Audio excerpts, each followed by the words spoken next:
आदरणीय मेरे प्रिय दोस्तों और भक्तों, क्या अनुभवी पुरुषों को सुनने पर सहज अवस्था तत्काल ही प्राप्त हो जाती है?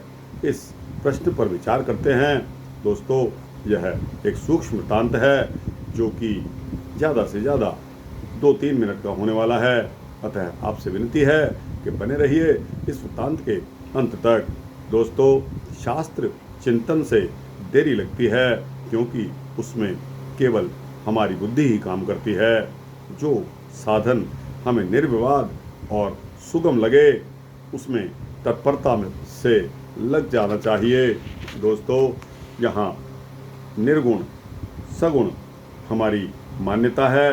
परमात्मा सगुण निर्गुण से विलक्षण है। यदि हमने परमात्मा को सगुण या निर्गुण ही जान लिया तो फिर परमात्मा की प्राप्ति हो गई। अब उपासना करने की क्या जरूरत है?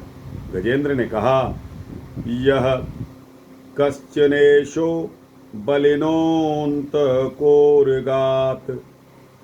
श्रीमद् भागवत गीता में आया है।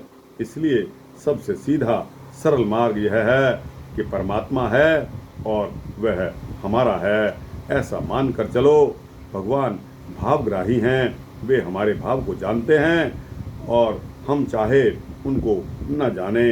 जैसे बालक माँ माँ पुकारता है तो सभी माताएं दौड़कर नहीं आती, प्रत्युत वह जिस माँ का होकर पुकारता है वही माँ केवल दौड़कर आती है।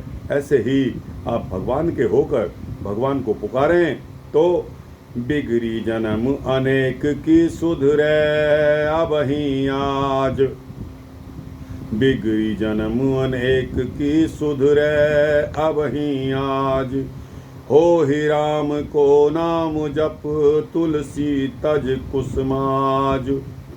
हो ही राम को नाम जप तुलसी तज कुसमाज। जो भगवान के परायण हो जाते हैं, भगवान उनके परायण हो जाते हैं। हम संसार के लिए रोते हैं तभी दुखी रहते हैं। यदि हम भगवान के लिए रोएं तो दुखी नहीं रहेंगे। भगवान सर्वसमर्थ, सर्वज्ञ और सुहृद हैं। फिर देरी किस बात की? अर्जुन कहता है कि युद्ध करने से पाप लगेगा, परंतु भगवान कहते हैं कि युद्ध न करने से पाप लगेगा। इसका तात्पर्य यह है कि पाप राग द्वेष में भरे हैं, क्रिया में नहीं। पाप जो हैं वो राग द्वेष में भरे हैं, क्रिया में नहीं। दोस्तों, यह वृत्तांत यहाँ समाप्त है। आपको कैसा लगा? अच्छा लगा हो इसको लाइक और शेयर करिए, कमेंट्स बॉक्स में अपनी राय दीजिए, चैनल को सब्सक्राइब करिए। जय श्री सीता रामचंद्र भगवान की जय।